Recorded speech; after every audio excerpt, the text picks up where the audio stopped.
Bonjour, il n'y a pas d'âge pour entreprendre. C'est pourquoi, en septembre 2014, a été mis en place un statut d'étudiant entrepreneur. Pour évoquer ce statut et divers dispositifs d'accompagnement à l'entrepreneuriat étudiant, la belle entreprise a le plaisir d'accueillir sur ce plateau Catherine Léger-Jarniou, qui est maître de conférence à Paris-Dauphine et responsable du master entrepreneuriat et projets innovants. Catherine, bonjour. Bonjour. Pour commencer, on va dresser peut-être un tableau de l'entrepreneuriat étudiant. Est-ce qu'on a une idée du nombre d'étudiants qui entreprennent et créent leur entreprise? Alors, je vais vous surprendre, les chiffres sont très compliqués à obtenir. Ce que je peux dire, c'est que depuis très longtemps, on a un chiffre qui est relativement bas, qui est 3 ou 4% des étudiants qui entreprennent. Donc, c'est pas très brillant. La bonne nouvelle, c'est que depuis 2011, ce chiffre a augmenté visiblement de 30%. Donc de plus en plus d'étudiants entreprennent et souhaitent entreprendre. Et c'est la raison pour laquelle, depuis 2014, nous avons de nouveaux dispositifs. Et je pense que là, on va connaître un boom plus important des créations d'entreprises par les étudiants. Est-ce qu'on a commencé à étudier les raisons de ce boom et comment on est passé de 3 à 11% d'étudiants qui entreprennent ? Alors, on a commencé à faire quelques études, oui. Les dispositifs, les enseignements augmentent. Les incubateurs d'universités et d'écoles ont aussi augmenté. Et puis, bien sûr, Internet a facilité les choses. Et ça veut dire aussi qu'on a un autre regard peut-être sur l'entrepreneuriat et sur les entrepreneurs. Et où avant, mais ça date, on rêvait que les enfants deviennent fonctionnaires. Aujourd'hui, on a plus envie qu'ils soient entrepreneurs. Alors c'est un vieux rêve français. Tous les ans, on fait des enquêtes au moment du Salon des entrepreneurs notamment. 66% des Français rêvent d'être entrepreneurs. Et quand on commence à regarder un peu plus près, effectivement, on en a beaucoup, beaucoup moins. Donc pour les étudiants aussi. Mais la culture commence effectivement à changer. On voit beaucoup de beaux exemples et je pense qu'on est sur la bonne pente. Ça y est, le déclic est arrivé. Les chiffres sont difficiles à avoir, mais est-ce qu'au-delà des chiffres, le profil aussi, est-ce qu'il y a des études qui ont été faites et est-ce qu'on sait un petit peu quel est le profil de ces étudiants qui entreprennent ?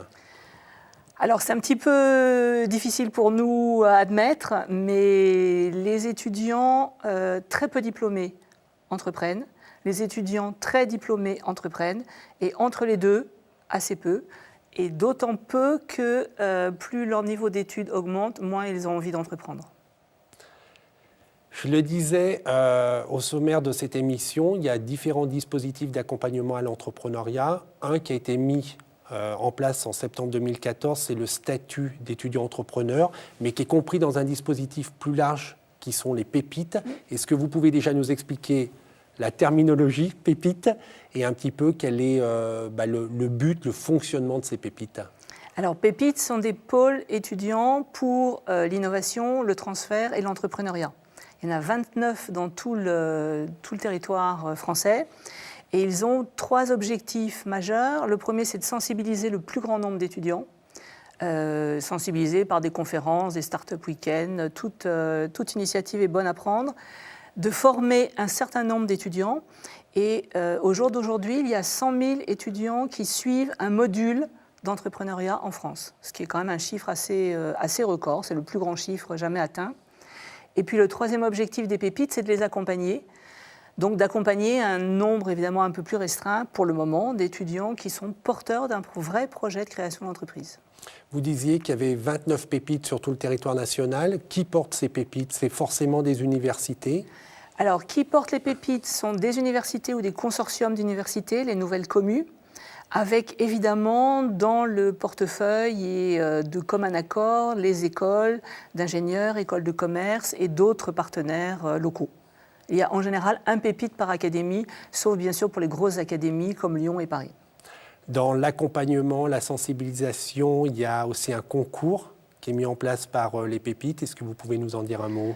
Alors, il y a un nouveau concours qui vient d'ouvrir là, pour la 2e année, qui s'appelle le prix Pépite Tremplin et qui a pour vocation de récompenser des étudiants entrepreneurs et qui sont passés en ce moment par nos pépites. Je le disais aussi, il y a un nouveau statut qui est le statut d'étudiant entrepreneur. En quoi consiste ce statut ? Alors, chaque pépite, ce statut est un statut national qui est délivré par chaque pépite, qui organise un comité d'engagement. Et ce statut labellise en quelque sorte les étudiants entrepreneurs. Donc c'est une vraie reconnaissance, ça leur donne un statut, ce qui est quand même une première et qui est très intéressant pour eux et leur carte de visite et leur CV. Ce statut leur permet aussi, par exemple, de faire leur stage dans leur cursus, leur stage obligatoire, de le faire sur leur création d'entreprise et non pas dans une autre entreprise. Donc ça, c'est aussi tout à fait une nouveauté. On a pour mission de les mettre en contact avec l'écosystème entrepreneurial local. On a pour mission de les accompagner par un tuteur académique et un tuteur professionnel, de leur permettre d'accéder à un espace de coworking et puis de candidater à ce fameux prix tremplin. Est-ce que ça veut dire qu'ils ont aussi peut-être moins d'heures de cours et qu'ils peuvent compenser cette diminution d'heures de cours par le temps qu'ils consacrent à la création de leur entreprise ? Alors ça, c'est une possibilité qui viendra, je dirais, en deuxième temps, mais c'est un des objectifs, effectivement, c'est que ces étudiants puissent compenser en fait, leur activité et avoir même des crédits des ECTS pour cette activité-là. Quelles sont les conditions pour devenir étudiant entrepreneur, pour avoir le statut ? Alors, pour avoir le statut, il suffit d'avoir le baccalauréat, d'être inscrit dans une université ou dans une école et d'en faire la demande via le site de son pépite. Et pour certains étudiants qui ont un projet d'ampleur jugée un peu grande dès le début ou qui sont alumni depuis moins de 3 ans, ils ont la possibilité aussi de suivre ce qu'on appelle un D2E, qui est un diplôme d'étudiant entrepreneur. Et ce diplôme est complètement centré sur leur projet de création, mais ils seront évalués dessus, ils auront un diplôme et ils ont aussi une couverture sociale pendant 1 an. Une fois qu'un étudiant remplit des conditions, est-ce qu'il y a quand même une sélection où n'importe quel étudiant qui a envie de créer son entreprise et qui a une vague idée peut avoir le statut d'étudiant entrepreneur ? Oui, chaque pépite est responsable de son processus. Et donc, nous avons un comité d'engagement composé des membres des pépites, c'est-à-dire des professionnels et des académiques, et qui juge effectivement les motivations d'étudiants, la qualité de son projet, même si on sait très bien que c'est très difficile de juger bien avant la réussite d'un projet, mais au moins ses motivations pour devenir entrepreneur. Donc on est tout à fait responsable de cette situation. Et par exemple, au jour d'aujourd'hui, il y a eu 850 candidatures au statut. Le statut a été délivré à 600 étudiants, donc vous voyez la différence. Et dans ces 600, 300, 1 sur 2, est inscrit au diplôme. Est-ce que, donc 800, j'ai du mal à me représenter, est-ce qu'aujourd'hui vous êtes encore à la recherche de candidats ou les pépites ont peut-être atteint un seuil en disant 800 candidatures par an, ça nous suffit, ou alors vous avez une capacité d'absorption beaucoup plus importante et on pourrait délivrer des milliers et des milliers de statuts ? Alors bien sûr, l'ambition du ministère, c'est de délivrer des centaines ou des milliers de diplômes et de statuts. Il faut bien voir de l'autre côté que nous avons besoin d'accompagnement et d'accompagnants, donc il faut y aller évidemment un peu doucement. Tous les pépites n'ont pas encore délivré des statuts, d'où ce chiffre de 850. Nous avons globalement fait assez peu de publicité auprès des étudiants pour démarrer doucement, se roder, bien faire les choses. Et je pense que dès l'année prochaine, ce statut est très récent, hein, vous l'avez rappelé, septembre dernier, donc ça, c'est très très récent. Je pense que dès l'année prochaine, nous aurons au moins un doublement, si ce n'est plus, des effectifs.